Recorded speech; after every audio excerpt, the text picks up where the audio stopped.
Welcome to the Great Detectives of Old Time Radio. From Boise, Idaho, this is your host, Adam Graham. If you have a comment, email it to me, box13@greatdetectives.net. Follow us on Twitter at Radio Detectives and become one of our friends on Facebook. Facebook.com/Radio Detectives. Today's program is brought to you in part by the financial support of our listeners.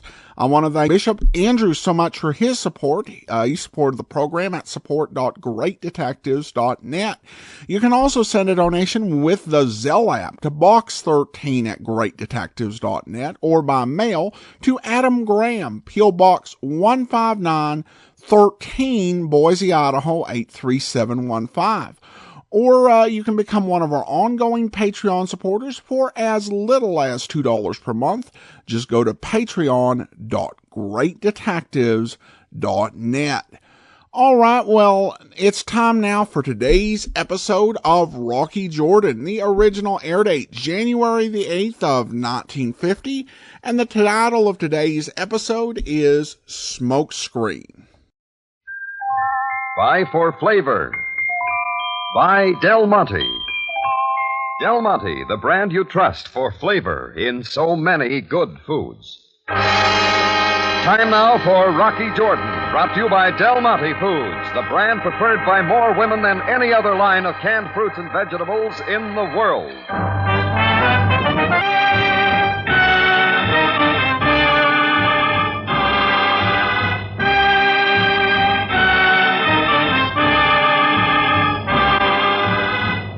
Not far from the Mosque Sultan Hassan in Cairo stands the Cafe Tambourine, run by Rocky Jordan. The Cafe Tambourine, crowded with forgotten men, alive with the babble of many languages. For this is Cairo, where modern adventure and intrigue unfold against the backdrop of antiquity. Del Monte presents Rocky Jordan and this week's story, Smokescreen.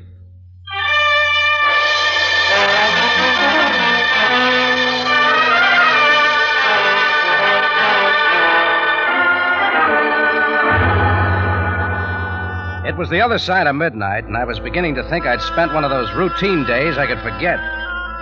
It just goes to show how wrong you can be.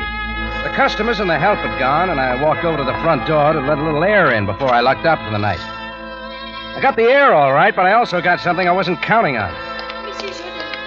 Monsieur Jordan! She moved in out of the shadows like she'd been waiting there. She was inside like a magazine salesman. But she didn't look the part.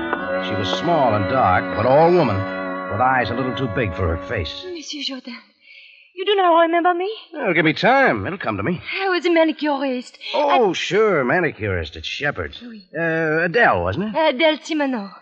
Monsieur Jordan, I had to see you. Well, the light's better in the daytime. No, this had to be tonight. I'm asking you please to do something for me.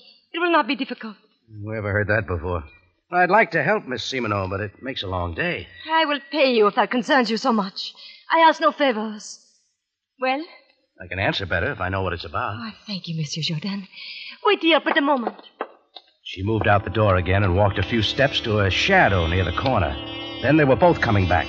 The shadow was a man, much older and grayed. I wasn't sure about the pallor on his face, but the look in his eyes meant something. I'd seen fear before too many times. Monsieur Jordan, this is my father, André Simoneau. Hello, Simoneau. Monsieur Jordan, I must explain that what we ask is my daughter's wish. Please, Papa, it is settled.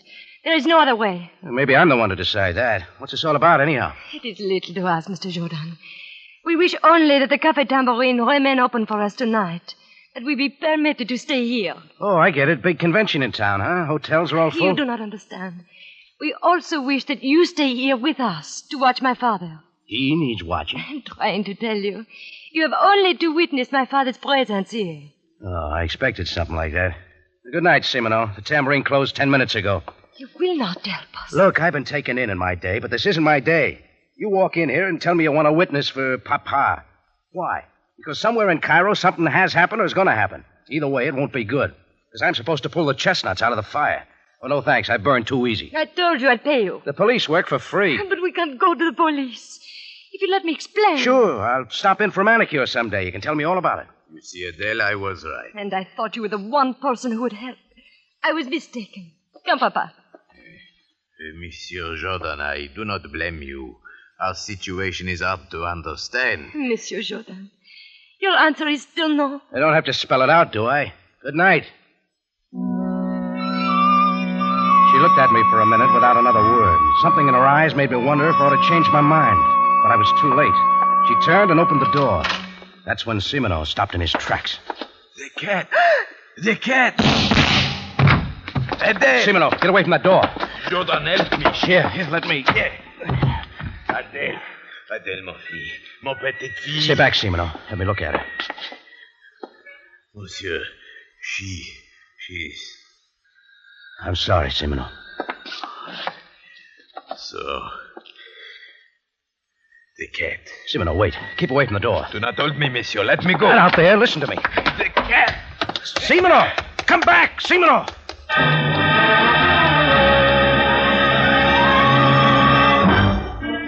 I stood there trying to realize what had happened, and the answer wasn't pleasant. All they'd asked for was a little help, and I'd said no. And now Adele was lying dead at my feet, and her father had gone out of the door with a look on his face that spelled more trouble. I called Captain Sam Sabaya, Cairo Police. He made it to the Tambourine in a hurry, and while he examined the girl, I told him everything I knew. Most regrettable. All right, go on, Sam. Tell me I could have stopped it. You have no reason to condemn yourself, Jordan. I'm not so sure. You saw nothing of the assailant? No, but Simino did. All he said was the cat. So this is what we must find, the cat. Aren't you forgetting something more important, Sam? More important? Andre Simino. I saw the way he went out of here. He's after revenge, Sam. And who can blame him? Don't you see? He'll cause more trouble for himself unless he can be stopped. The duty of the police is quite clear. We are able to function only after a crime has happened. Oh, sure, that's great. You'll throw half the Cairo police force into a hunt for the cat, but you won't spend 5 minutes trying to prevent a murder. I tell you, my hands are tied. I'm interested in Simino only as a material witness. We will find the murderer of his daughter, of course. Sure, you'll find him dead. Perhaps. Unless... Oh, I get it, Sam. Unless I get to Simino first.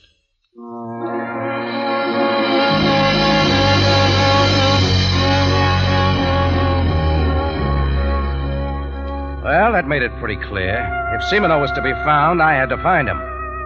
I left Sam and his boys to take care of the girl and started out into the Cairo night. I wasted 2 hours and 20 piastres asking questions to try to get a line on Simino. No results. That left the Shepherd's Hotel where Adele worked. The sleepy night clerk gave me her address in the French Quarter across town. It was already daylight by the time I found it. I didn't expect Simino to be there, and I was right, but I made enough noise in his door to raise a neighbor.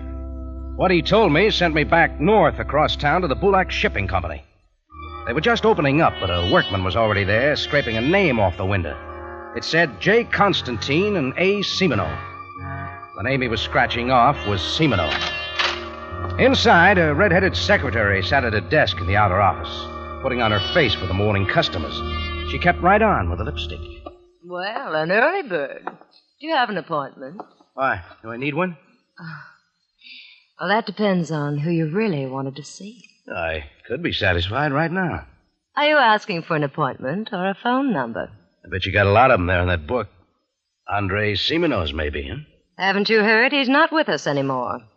Anything else you can tell me about him? No, but I could try. I get an hour off for lunch. So do I. But right now, I'll settle for J. Constantine. He's awfully busy. Oh, he's got a minute. I said he's busy. What is the meaning of this? Who are you? My name's Jordan. Doris. I told you I was seeing no one. Mr. Jordan's the impetuous type, aren't you, Mr. Jordan?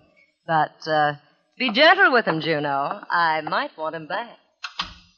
Well, speak up. What do you want? I hope I didn't interrupt your morning paper. You did, but that doesn't answer my question. I thought you might be reading about Adele Simino. Adele Simino? What about Adele Simino? I was reading about a safe robbery last night at the Nile Investment Company. Oh, I see. Does that tie in with it? Mr. Jordan, I don't know what you're talking about. All right, then I'll tell you. Adele Simino was killed last night. Shot down in my cafe. What? Yeah. I see. Sit down, Mr. Jordan. Please sit down. This is a terrible shock. Terrible. Andre and his daughter loved each other very much. How did this thing happen? We don't know. I was hoping you could help. Anything, Mr. Jordan. All right, then, let's start with why Semino's name is coming off your window. Oh, that. He quit the business several days ago. He didn't tell you? No. Any special reason? Just decided he wanted out. I'm sure it has no connection. Well, maybe the cat can tell us more about that. The cat? That doesn't mean anything to you? Should it? I don't know. But we've got to find Semino. He seemed to know who did the shooting, and he's out for revenge. To kill or get killed. Yes, of course. Andre would think of revenge. That girl was his whole life. After the way she stuck by him through everything. Yeah, everything. September 39, Paris, you know. She still had faith in him, waited for him, to help him when he got out. September 39, Paris. Got out of where? Why, out of... Mr. Jordan, I thought you were a close friend of his. That's right. Obviously, you're not. And I have told you too much already. Now you can get out. Touchy subject, Mr. Constantine. I said get out, or I'll have you thrown out. A half hour later, I was at the Cairo Library going through the Paris newspapers for September 1939. And it paid off. The third paper I went through carried a story of a robbery conviction. Expert safe-cracking, defendant Andre Semino. And that made me think about something else Constantine had mentioned. The safe-cracking job at the Nile Investment Company just last night. Well, Sam could tell me more about that. I drove to the Tambourine, parked out back, and started for my office door on the phone. I didn't quite make it. I did not enjoy waiting, Mr. George. Right there, my search was over. I hadn't found Semino, but I had found the cat. He looked like one, and he sounded like one, and he was very much alive. Observe me, Mr. Jordan. I'm looking at the gun. The same one that killed Adele? So you saw me at the window last night. Who were the shots for, Adele or her father?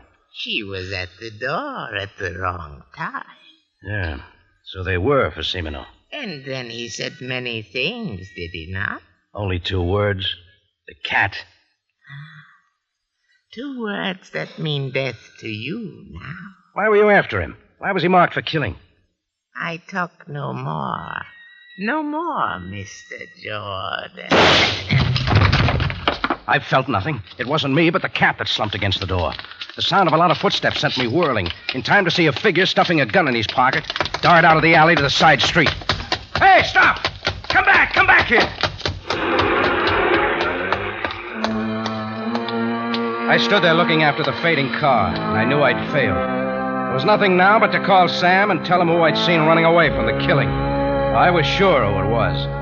Adele's father, Andre Semino.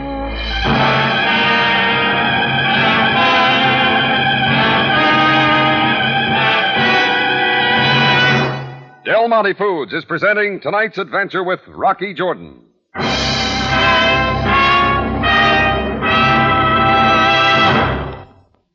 Cheeseburgers, egg burgers, sun burgers. Seems like everybody's inventing new ways to serve hamburgers.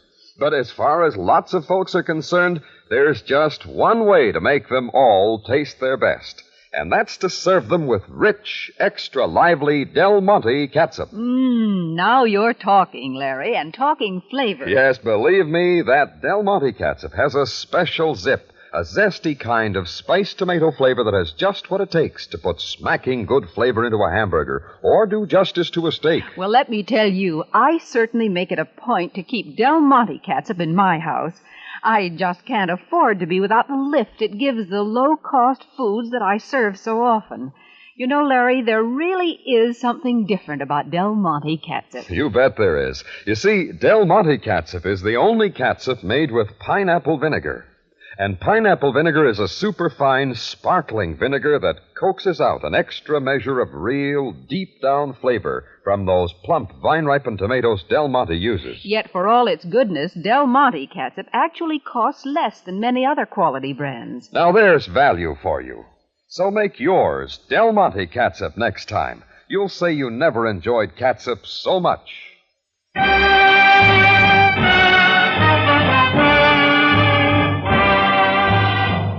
Now we take you back to Cairo and tonight's Rocky Jordan story, Smokescreen.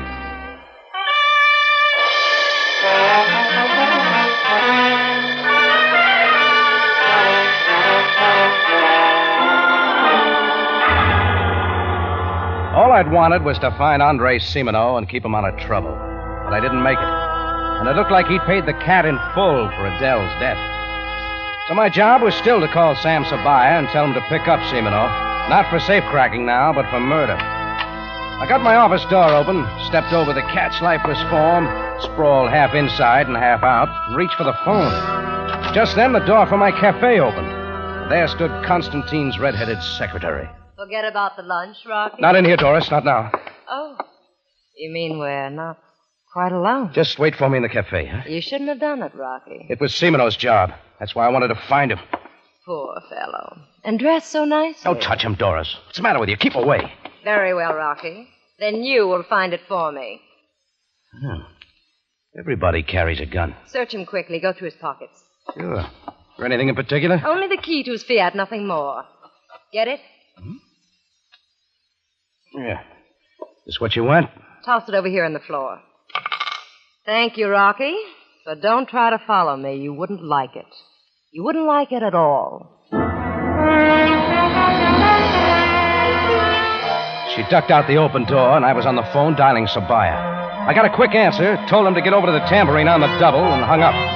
Then I ran to my car, spun out of the alley, and up to the main drag. I was in time. The little Fiat was speeding down the hill 3 blocks away. After a while, the car pulled up at a deserted spot near the river docks. She was outside opening the car trunk. She found nothing but kept hunting. Under the car seat, under the floorboards, under the hood, but still no luck. Finally, she gave it up in disgust, left the Fiat, and started walking toward the Nile Drive. When I saw her flag down a taxi, I turned to get back to my car and bumped right into a big, shiny badge. You will come with me, Mr. Jordan, in my car. Oh, Greco, you're just in time. Get after that taxi. There's a girl in it that can tell you plenty. Your feeble attempt at delay avails you nothing. The Captain Sabaya wishes to see you. He can wait. Enough, Mr. Jordan. The Captain Sabaya is most annoyed by your manner of hanging up the phone without explanations. Now, it is an order. All right, Greco, let's go.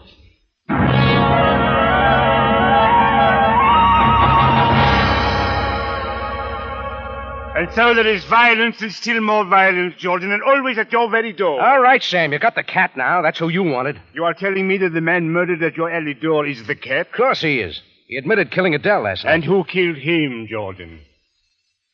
I wasn't looking. Indeed. Of course it was Simoneau. You will most certainly find him now. Sure, you'll find him. A man sees his daughter cut down right in front of him. He can do nothing but square it, and then you get real busy. Jordan, do not forget, retribution is a concern only for the... All right, Sam. What would you have done? What could any man do? My feelings are not important. Well, what do you know about the cat? Very little, except this bullet which we found in him. 32, huh? Now, Jordan, why were you not at your cafe when I arrived? I was tailing somebody else you'll want, Sam. A red-headed secretary named Doris. She works for Simoneau's old partner at the Bulak Shipping Company. What has she to do with this? Well, ask her. I'd have brought her in, only that's when our good friend Greco showed up. Greco did only as he was ordered. Yeah, sure. Look, Sam, Simoneau was once in prison for safecracking. Could that connect up with the big job at the Nile Investment Company last night? Perhaps Simoneau himself will clear that up. When we find him. Oh, all right, Sam, have your fun. Sam didn't stop me, and I went out. Pretty soon, Simoneau would be found, and that would be that. I tried to walk it off, but things wouldn't sit right. A lot of things. One was a redhead named Doris. I had to get her story. It was late evening when I got to the Bulak Shipping Company. The place was already closed. I'd just taken a hold of the doorknob when it happened. Shots were from inside the building. I twisted the knob without thinking, and the door came open. The outer room was empty, so I went on into the office. The first thing I saw was what had been J. Constantine lying on the floor, and slumped down in a nearby chair, gun still in his hand, was Andre Simoneau. Simoneau. Simoneau, what's the matter with you? Snap out of it. Monsieur Jordan, when did you come? Too late. What do you mean? I cannot seem to remember. Something happened. Take a look at Constantine. That'll help. Oh, then I did kill him, as I came to do. Listen to me. Tell me why they were after you. It does not matter now, monsieur. Constantine was your partner. What else? Yes, we were partners, but not here. Then what then?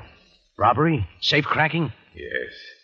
I had great skill with locks and nitroglycerin. Constantine did the planning, but finally I was caught in the act, convicted and sent to prison. You do the work and take the rap. When I got out of prison, it was my daughter who convinced me that I must not return to crime. And Constantine also seemed kind. He invited me to join him as a partner here in the shipping business. It was my chance to live a decent life. Only what happened? Constantine have other ideas? Yes, he suddenly announced to me that all plans had been made. I was to carry out his orders. A safe-cracking job at the Nile Investment Company last night? Big haul of negotiable securities? Yes, then, you know.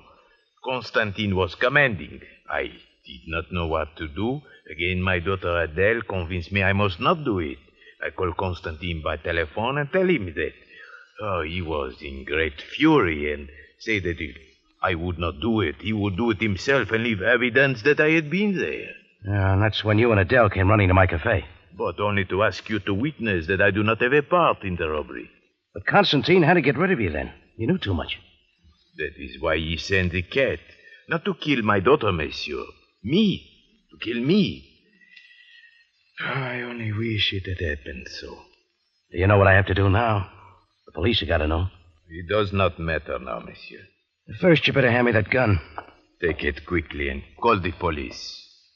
Wait a minute. This the one you used? Why, yes, of course. Is not Constantine dead? No. There's no cordite smell in the gun, and none of the shells have been fired. But, monsieur... Besides, this is a .38. The bullet found in the cat was a .32.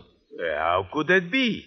I went to kill him. You saw me. I do not remember, but how could it be otherwise? I got a good idea, Simino. But right now, you're getting out of here. Hole up at the nearest hotel and stay there.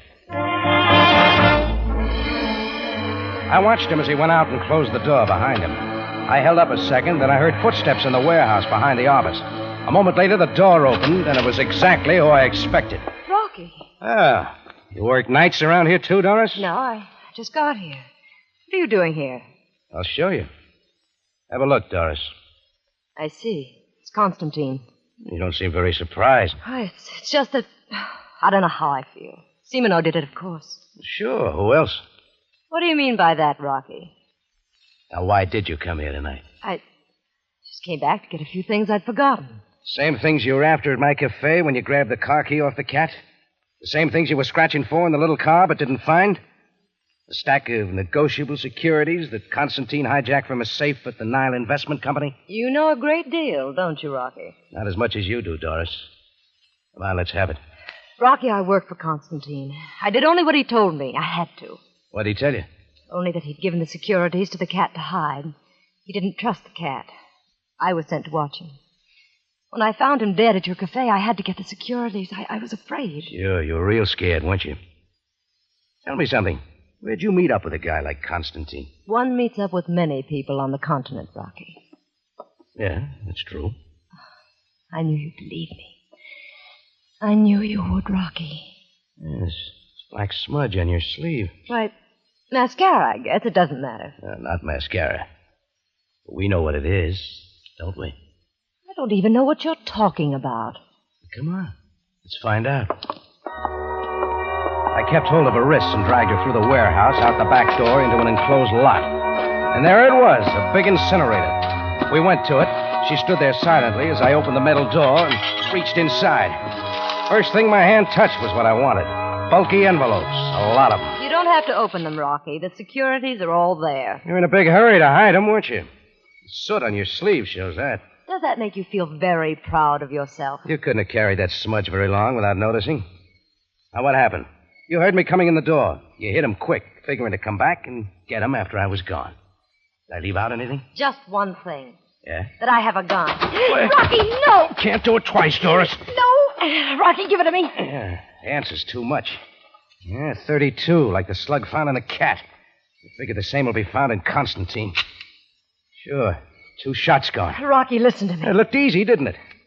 All you had to do was get the cat and Constantine out of the way, and the securities were all yours. You knew Andre Simino, half crazed with grief, was after them both, so you stayed with him. Only you fired the shots, not he. But he didn't even realize that he was to take all the blame. Rocky, listen. They're gone, both of them. We have securities now, you and I. No one has to know. Yeah, that's possible. We could keep that lunch date. We could keep a lot of them. Not for an awful long time, Doris. But why? Because you won't be around. Not after the police get through with you.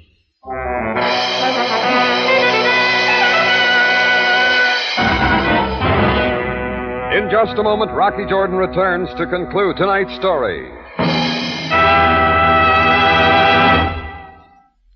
As a mere man around the house, it's a little out of my line to tell anybody how to make a food budget behave. But I do know how many women insist that there's no help like Del Monte tomato sauce when it comes to making thrifty cooking good cooking. Don't you be telling me about Del Monte tomato sauce, Larry. Why, my mother uses it, and so did her mother before her. Well, why not? After all, Del Monte is the original tomato sauce. The way Del Monte combines those fine, ripe tomatoes and zesty spices is a special secret. It must be. No other tomato sauce has ever matched Del Monte's flavor. You know you can depend on it, too. That's extra important with tomato sauce, it seems to me, because you cook it in. That's right. The tomato sauce represents only a fraction of the cost of your other ingredients, but its flavor can make or break your whole recipe. Now, Del Monte tomato sauce makes any dish a success, and no mistake. Try it in your favorite stew or meatloaf recipe, friends. Taste for yourself why it always pays to get Del Monte tomato sauce. Back now to Rocky Jordan for the conclusion of tonight's story.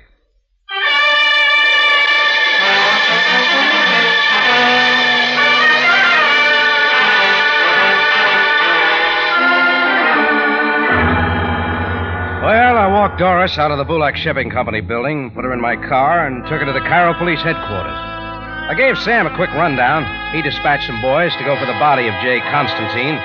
Then I waited while Sam put Doris on the grill for a while. When he came out, he motioned to me. Come with me, Jordan. Oh, where are we going, Sam? You will learn in good time. Come along now. Okay, but let's have it, Sam. What did Doris tell you? She confessed everything.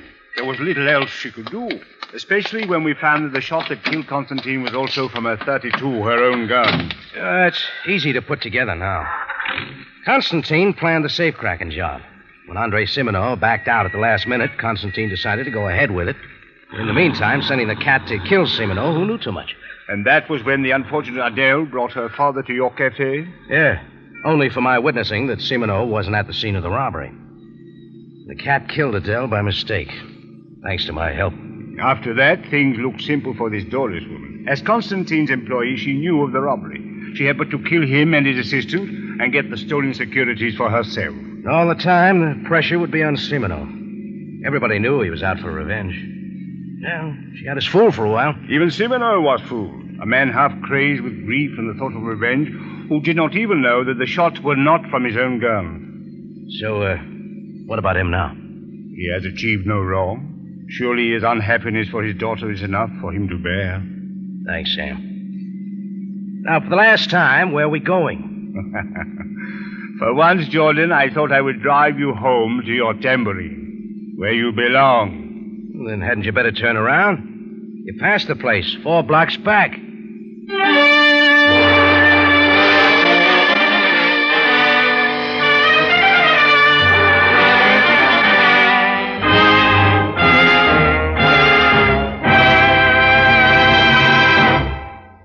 For the finest in tomato flavor, enjoy the whole family of Del Monte tomato products. Del Monte catsup and chili sauce. Del Monte tomato sauce and tomato juice. And Del Monte whole peeled tomatoes. Remember, buy wisely. Buy for flavor. Buy Del Monte. Del Monte, the brand you trust for flavor in so many good foods.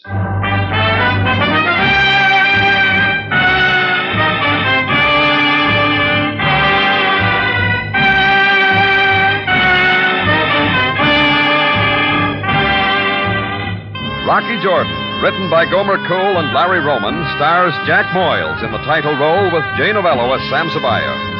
This program is produced and directed by Cliff Howell, with original music composed and conducted by Richard Arump. Remember, you have a date next week at the Cafe Tambourine, run by Rocky Jordan. Same time, same station. And the story is The Loomis Affair.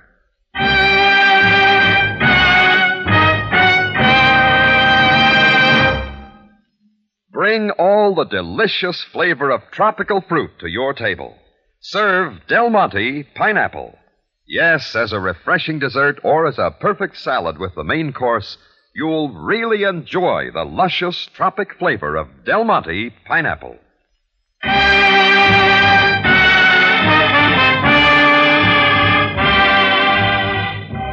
Larry Thor speaking. Rocky Jordan is presented over CBS, the Columbia Broadcasting System.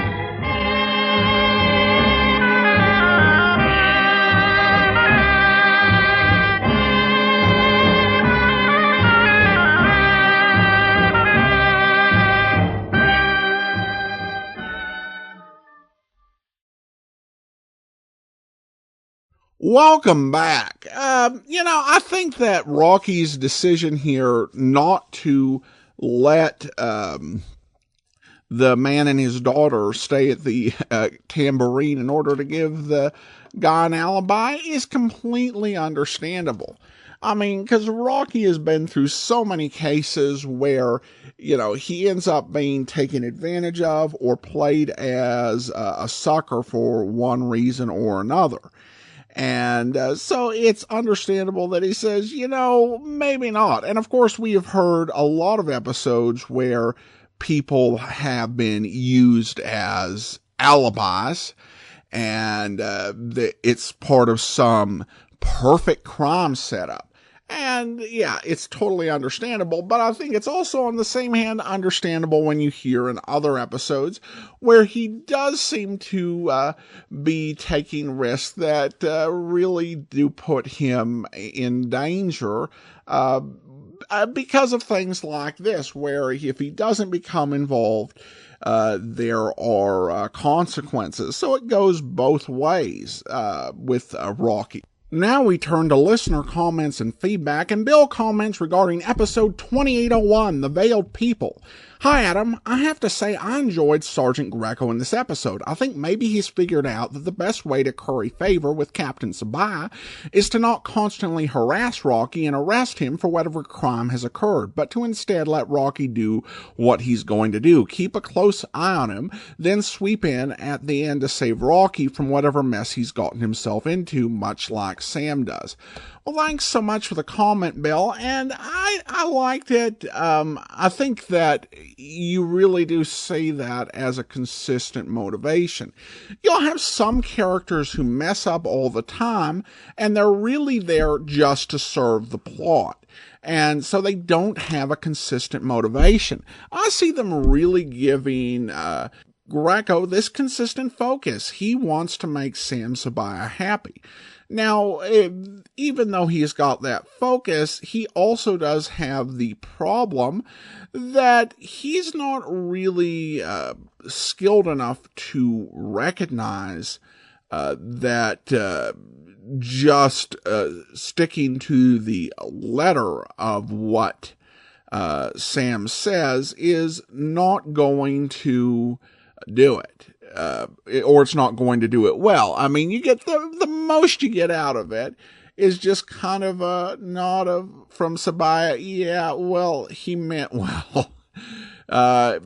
He was just doing what he'd been told, and that's just what he can do. So an interesting take on the character. All right. Well, I do want to go ahead and thank our Patreon supporter of the day. Thank you so much to Magda. Magda has been one of our Patreon supporters since June of 2015, and she's currently supporting us at the rookie level of $2 or more per month. Thank you so much for your support, Magda. All right, and that will actually wrap it up. Join us back here tomorrow for Boston Blackie.